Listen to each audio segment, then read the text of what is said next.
شرطی برائیوں میں سے ایک بہت بڑی برائی جو آج کل کے نوجوانوں میں بڑی کثرت کے ساتھ پائی جا رہی ہے وہ ہے ماں باپ کی نافرمانی کرنا، ماں باپ کے حقوق کی پامالی کرنا، ماں باپ کی قدر پامالی کرنا، ماں باپ کی دل آزاری کرنا، ماں باپ کو نظر انداز کرنا۔ یہ تمام چیزیں اسلامی اصول اور اسلامی قوانین کے بالکل خلاف ہے۔ جو اسلام نے ہمیں آداب سکھائے ہیں ان میں ماں باپ کا جو حق ہے وہ سب سے پہلا حق ہے، یعنی اللہ تبارک و تعالیٰ کی ذات کے بعد آپ قرآن مجید پڑھیں، احادیث پڑھیں تو ان کے ادب کے حوالے سے صرف ایک پہلو جو قابل توجہ ہے وہ یہ ہے کہ اللہ رب العزت نے اپنی عبادت کے متصل بعد والدین کے ساتھ حسن سلوک کا حکم دیا ہے، اور احادیث کے اندر شرک کے بعد جو سب سے بڑا گناہ قرار دیا گیا ہے وہ والدین کی دل آزاری ہے، ان کی نافرمانی ہے اور ان کو ان کے جائز حقوق سے محروم کرنا ہے۔ چنانچہ قرآن مجید کی سورۃ بنی اسرائیل کی آیت نمبر 23 میں اور 24 میں اللہ رب العزت نے ارشاد فرمایا وَقَضَىٰ رَبُّكَ أَلَّا تَعْبُدُوا إِلَّا إِيَّاهُ وَبِالْوَالِدَيْنِ إِحْسَانًا، اور تیرے رب کا فیصلہ ہے۔ قضا اس فیصلے کو کہتے ہیں جس میں تنسیخ نہ ہو، جس میں ترمیم نہ ہو، جس میں نظر ثانی نہ ہو، جو محکم فیصلہ ہو۔ تو یہ محکم فیصلہ ہے، اٹل فیصلہ ہے تیرے رب کا کہ تم عبادت نہیں کرو گے مگر اللہ کی، وَبِالْوَالِدَيْنِ إِحْسَانًا، اور تیرے رب کا یہ بھی فیصلہ ہے کہ تم ماں باپ کے ساتھ حسن سلوک کرو گے، حتیٰ کہ اگر وہ بڑھاپے کو پہنچ جائیں تو پھر خاص تاکید کے ساتھ اللہ رب العزت نے ان کا ادب خود سکھایا ہے اپنی لاریب آفاقی سرمدی کتاب کے اندر۔ اما یبلغن عندک الکبر احدہما او کلاہما فلا تقل لہما اف، فرمایا کہ وہ دونوں بڑھاپے کو پہنچ جائیں یا ایک پہنچ جائے تو تم نے ان کو اف نہیں کرنی، یعنی یہ چھوٹا مرتبہ ہے، سب سے چھوٹا مرتبہ ہے اذیت کا، اس کو بھی منع کر دیا، حرام کر دیا۔ تو بڑی اذیت، جوتے مارنا، ان کو زد و کوب کرنا، ان کو گالیاں دینا، ان کے سامنے چیخنا چلانا، اس کی کیسے اجازت ہو سکتی ہے؟ فرمایا وَلَا تَنْهَرْهُمَا، تم نے ان کو جھڑکنا نہیں ہے، وَقُلْ لَهُمَا قَوْلًا كَرِيمًا، اور تم نے بڑی عزت سے بات کرنی ہے، بڑے اکرام سے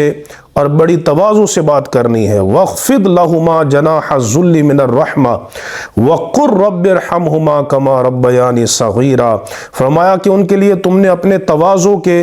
بازو پر پھیلا کر رکھنے ہیں اور یہ دعا کرنی ہے وَقُلْ رَبِّ ارْحَمْهُمَا كَمَا رَبَّيَانِي صَغِيرًا، کہ اے میرے پروردگار میرے ماں باپ پہ یوں رحم فرما دے جیسے انہوں نے مجھے بچپن میں رحمت کے ساتھ پالا ہے۔ تو اس آیت کریمہ میں اللہ تبارک و تعالیٰ نے اپنی عبادت کے متصل بعد والدین کے ساتھ حسن سلوک کا حکم دیا۔ یہی اسلوب سورۃ اللقمان کی آیت نمبر 14 میں ہے۔ اللہ رب العزت نے ارشاد فرمایا وَوَصَّيْنَا الْإِنسَانَ بِوَالِدَيْهِ حُسْنًا، فرمایا ہم نے وصیت کی ہے، وصیت تاکیدی حکم کو کہتے ہیں، ہم نے وصیت کی ہے انسان کو کہ اس نے اپنے ماں باپ سے حسن سلوک کرنا ہے۔ حَمَلَتْهُ أُمُّهُ وَهْنًا عَلَى وَهْنٍ، اس کی ماں نے پے در پے کمزوری برداشت کی اور اسے پیٹ میں اٹھائے رکھا۔ وَفِصَالُهُ فِي عَامَيْنِ، اور 2 سال میں اس کا دودھ چھڑانا ہے، یعنی 2 سال اس نے دودھ پلایا۔ انشکر لی وَلِوَالِدَيْکَ، کتنی بڑی بات ہے کہ رب العالمین اپنے شکر کے ساتھ ماں باپ کے شکر کو بیان کر رہا ہے، چونکہ اس کی ساری نعمتوں میں جو واسطہ ہے اور سبب ہے وہ ماں باپ کا وجود ہے۔ حدیث کے اندر موجود ہے صحیح بخاری کے اندر کہ حضرت عبداللہ بن مسعود رضی اللہ تعالیٰ عنہ نے نبی کریم علیہ السلام سے یہ سوال کیا کہ ای العمل احب الی اللہ، یا رسول اللہ صلی اللہ علیہ وسلم تمام اعمال میں اللہ کی بارگاہ میں سب سے زیادہ پسندیدہ عمل کون سا ہے؟ تو سرکار علیہ السلام نے فرمایا الصلاۃ علی وقتہا، نماز کو اس کے وقت میں ادا کرنا۔ ایک روایت میں ہے اول وقت میں اس کو ادا کرنا۔ عرض کی ثم ایون، یا رسول اللہ صلی اللہ علیہ وسلم پھر اس کے بعد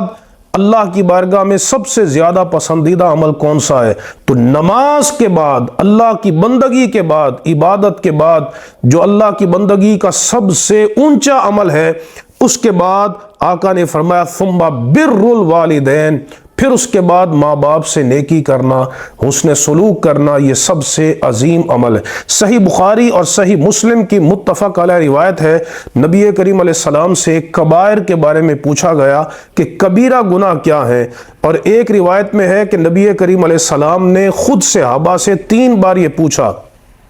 الا انبئکم باکبر الکبائر، میرے صحابہ کیا میں تمہیں اکبر الکبائر یعنی سارے کبیرہ گناہوں سے بھی بڑا گناہ، زنا سے، چوری سے، شراب سے، ان سارے گناہوں سے بڑا گناہ نہ بتاؤں؟ عرض کی جی یا رسول اللہ ضرور بتائیے۔ تو میرے کریم نبی علیہ السلام نے شرک کو سب سے پہلے بیان کیا، چونکہ شرک ناقابل معافی جرم ہے کہ اللہ کے ساتھ کسی اور کی عبادت کی جائے۔ فرمایا الاشراک باللہ، اللہ کا شریک ٹھہرانا، اور فرمایا وعقوق الوالدین، والدین کی نافرمانی کرنا، والدین کی دل آزاری کرنا۔ تو آپ دیکھیے قرآن نے اللہ کی عبادت کے بعد والدین سے اس نے سلوک کا ذکر کیا، اور حدیث میں شرک کے بعد والدین کی نافرمانی کو سب سے بڑا گناہ قرار دیا گیا۔ اس لیے اسلام ہمیں بڑا تاکیدی حکم دیتا ہے کہ تم نے اپنے ماں باپ سے حسن سلوک کرنا ہے، یہاں تک کہ اگر ماں باپ کافر بھی ہوں تو اللہ فرماتا ہے وَصَاحِبْهُمَا فِي الدُّنْيَا مَعْرُوفًا، کہ تم نے دنیاوی معاملات میں ان کے ساتھ حسن سلوک کرنا ہے۔ اللہ تبارک و تعالی ہمیں ادب کی اور اخلاق کی دولت نصیب فرمائے۔ وآخر دعوانا ان الحمد للہ رب العالمین۔